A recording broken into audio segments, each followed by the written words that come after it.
Hi, welcome back to Anu story world. ఇవాళ నేను చెప్పబోతున్న కథ ఒక కాశ్మీర జానపద కథ, కిన్నెర రాణి. అనగా అనగా కాశ్మీర దేశంలో ఒక పేదవాడు ఉండేవాడు. వాడు రోజు అరణ్యంలోకి వెళ్ళి అందమైన పిట్టలను పట్టి వాటిని తెచ్చి అమ్ముకొని తన కుమారుడైన సుధాముడిని పోషిస్తూ ఉండేవాడు. కొంతకాలానికి తండ్రి చనిపోగా సుధాముడు ఒంటరివాడయ్యాడు. అంత చిన్న వయసులో తనను తానే పోషించుకోవలసిన వాడయ్యాడు. తండ్రి పోయిన మర్నాడే సుధాముడు పిట్టల బోను తీసుకుని అరణ్యానికి వెళ్లి బోనును చెట్టు కొమ్మల్లో పెట్టి వేచి కూర్చున్నాడు. కొంతసేపటికి అందులో ఏదో ఒక పక్షి పడింది. సుధాముడు చెట్టుకి చూసేసరికి బోన్లో పడింది కాకి అని తెలుసుకున్నాడు. ఆ కాకిని ఎవరు కొంటారు? ఈ పనికిమాలిన పక్షిని ఏం చేయాలా అని సుధాముడు ఆలోచిస్తూ ఉండగా బోనులో పడిన కాకి మానవ కంఠంతో, అయ్యా, నన్ను వదిలిపెట్టినట్టయితే నీకు చాలా ఉపకారం చేస్తాను. రేపటి రోజున నీ బోనులో అతి సుందరమైన పక్షి పడేటట్టు చేస్తాను. దాన్ని మహారాజు వద్దకు పట్టుకు వెళ్తే నీకు అంతులేని ధనం లభ్యమవుతుంది అంది. కాకి మాటలు నమ్మి సుధాముడు దాన్ని బోను నుండి విడిపించాడు. ఆ కాకి చెప్పినట్టే మర్నాడు సుధాముడి బోనులో ఒక మనోహరమైన పక్షి పడింది. అంత అందమైన పక్షిని అతడెన్నడూ చూడలేదు. అతడు దాన్ని తీసుకుపోయి మహారాజుకి ఇచ్చేసరికి మహారాజు చాలా సంతోషించి సుధాముడికి అంతులేని బంగారం ఇచ్చాడు. అంత బంగారం ఏం చేసుకోవాలో కూడా వాడికి తెలియలేదు. అంత ధనం వచ్చినా సుధాముడి కష్టాలు మాత్రం తీరలేదు. ఎందుకంటే కాశ్మీర మహారాజు దగ్గర విదూషకుడు ఒకడు ఉండేవాడు. ఒక పక్షి కోసం మహారాజు సుధాముడికి అంత ధనం ఇవ్వడం చూసి విదూషకుడికి కడుపు మండింది. అందుచేత వాడు మహారాజుతో, ప్రభు, ఇంత అందమైన పక్షిని లోహపంజరంలో ఉంచడం భావ్యం కాదు. దీనికోసం ఏనుగు దంతంతో చక్కని ఇల్లు నిర్మించండి అన్నాడు. ఇల్లు నిర్మించేంత ఏనుగు దంతం ఎక్కడ దొరుకుతుంది అన్నాడు మహారాజు. ఇంత గొప్ప పక్షిని తెచ్చినవాడు దాని ఇంటికి కావలసిన ఏనుగు దంతం తేలేడా? తెమ్మని ఆజ్ఞాపించండి అన్నాడు విదూషకుడు. మహారాజు సుధాముణ్ణి పిలిచి, నీవు తెచ్చిన పక్షికి ఒక దంతహార్మ్యం కట్టదల్చా. దానికవసరమైన దంతాలు పట్టుకురా. 40 రోజుల వ్యవధి ఇస్తున్నాను, లేకపోతే నీ తల తీసేస్తాను అని కఠినంగా ఆజ్ఞాపించాడు. సుధాముడు విచారంగా ఇంటికి వెళ్ళాడు. అంత దంతం తెచ్చుకోవడం మహారాజుకు సాధ్యం కాకనే తనకి పని పెట్టాడని, తనకిక చావు తప్పదని అతడికి తెలిసింది. ఇంతలో కాకి వచ్చి తన యజమానితో, సుధామా, ఎందుకంత విచారంగా ఉన్నావు అని అడిగింది. తన కష్టాన్ని సుధాముడు కాకితో చెప్పాడు. దీనికింత విచారపడాలా? రాజుగారిని 40 పీపాల సారాయి ఇమ్మని అడుగు. ఇక్కడికి 100 యోజనాల దూరంలో ఒక కొలనుంది. ఆ కొలను వద్దకు రోజు ఏనుగులు గుంపులు గుంపులుగా వచ్చి నీరు తాగుతాయి. ఆ కొలనులో సారా కలిపావంటే నీ పని పూర్తవుతుంది అంది కాకి. సుధాముడు మహారాజు వద్దకు వెళ్ళి, ప్రభు, నా వెంట బళ్ల మీద 40 పీపాల సారా పంపితే తమరు కోరినదంతా యావత్తు గడువులోగా పట్టుకొస్తాను అన్నాడు. మహారాజు సరేనని బళ్ల మీద 40 పీపాల నిండుగా సారా పంపించాడు. వెంటనే కాకి చెప్పిన ప్రకారం సుధాముడు 100 యోజనాలు ప్రయాణం చేసి ఏనుగు కొలను వద్దకు చేరుకున్నాడు. కొలనులో సారా పోయించాడు. ఆ రాత్రే కొలను వద్దకు పెద్ద ఏనుగుల దండు వచ్చింది. ఏనుగులన్నీ నీటిలో కలిపి ఉన్న సారా తాగేసి మత్తుతో పడిపోయాయి.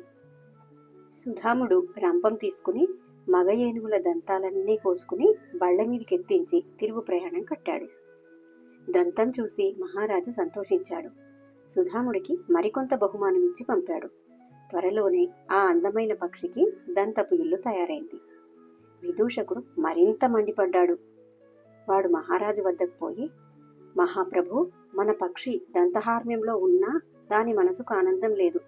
అందుకే అది గొంతెత్తి పాడకుండా ఉంది అన్నాడు.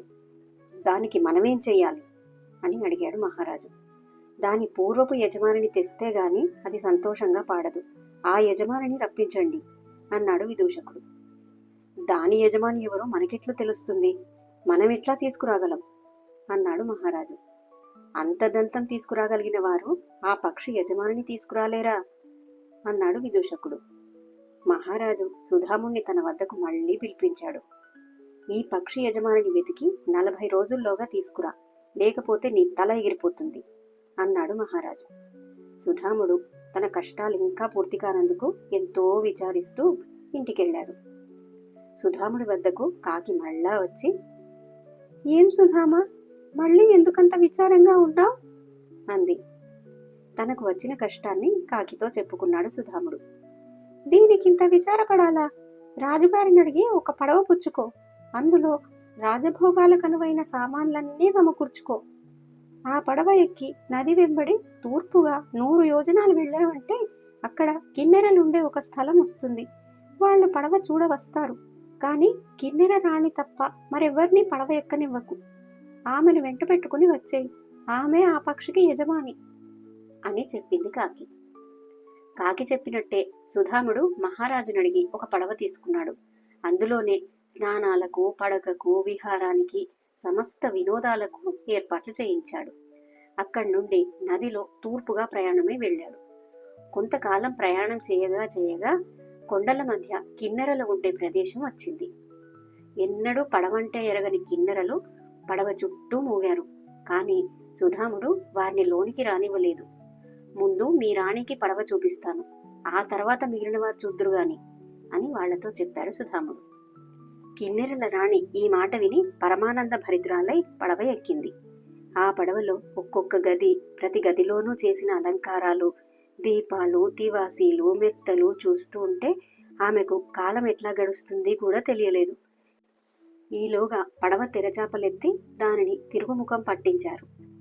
కిన్నెరల రాణి పడవ చూడడం పూర్తయ్యేసరికి పడవ అప్పుడే 4-5 యోజనాలు దాటి వచ్చేసింది. సుధాముడు కిన్నెరల రాణితో మహారాజు గారి ప్రాంగణంలో అడుగు పెట్టాడో లేదో అప్పుడే దంతహార్మ్యంలో ఉన్న పక్షి గొంతెత్తి అతి శ్రావ్యంగా పాడసాగింది.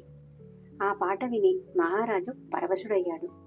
కిన్నెరల రాణిని చూశాక మహారాజు పారవశ్యం మరింత అధికమైంది. ఆయన ఆమెను పెళ్లాడ నిశ్చయించాడు. ఆమె సమ్మతించింది. పెళ్లి ప్రయత్నాలన్నీ ఆర్భాటంగా జరిగాయి. పెళ్లికి గొప్ప గొప్ప వాళ్లంతా వచ్చారు. సుధాముడికి కూడా ఆహ్వానం వెళ్ళింది. అసలు అతనే కదా పెళ్లి పెద్ద. ఈ సమయంలో పెళ్లి చూడడానికి సుధాముడి భుజం ఎక్కి అతని స్నేహితురాలైన కాకి కూడా వచ్చింది. ఆ కాకిని చూడగానే కిన్నెర రాణి మండిపడి, ఓసి పిశాచి, ఇక్కడికి వచ్చావటే అంది. ఈ కాకి నాకు ఆప్త స్నేహితురాలు, ఈమె వల్ల ఏదైనా అపచారం జరిగి ఉంటే క్షమించండి అని కిన్నెర రాణిని వేడుకుంటూ సుధాముడు ఆ కాకి వల్ల తనకు జరిగిన సహాయం వివరించాడు. ఆ కథ విన్నాక కిన్నెర రాణి కొంత శాంతపడింది. ఇది నా చెలికత్తె, చాలా పొగరబోతుది. దీని పొగరబోతుతనం వల్ల గతంలో మేము మా ఆస్థానానికి వచ్చిన అతిథుల నుండి మాట పడవలసి వచ్చింది. అందుకే దీనిని కాకిగా మారమని చెప్పించినాను. మళ్ళీ నా అభిమానానికి పాత్రురాలైనట్టయితే శాప విమోచనం కలిగిస్తానని మాట ఇచ్చాను. శిక్షించిన దీనికి నా మీద ఇంకా అభిమానం ఉన్నట్టే ఉంది. సరే, దీనికి నేను శాప విమోచనం చేస్తాను అంది కిన్నెర రాణి. మరుక్షణం సుధాముడి భుజం మీది కాకి రెక్కలు విదిలించి కిన్నెర రూపంలో అతని పక్కనే నిలబడింది. ఇదంతా చూసిన కాశ్మీర రాజు చాలా సంతోషించి తన పెళ్లి ముహూర్తానికే సుధాముడికి శాప విముక్తి పొందిన కిన్నెరకు వివాహం చేయించాడు. దుష్టబుద్ధి అయిన విదూషకుణ్ణి కొరత వేయించాడు. సుధాముడు రాజుగారి కొలువులోనే ఉండి తన కిన్నెర భార్యతో చిరకాలం సుఖంగా కాలం గడిపాడు. అదే కథ. కథ కంచికి మనం ఇంటికి. మరిన్ని మంచి కథల కోసం నా ఛానల్ని సబ్స్క్రైబ్ చేసుకోండి. Thank you.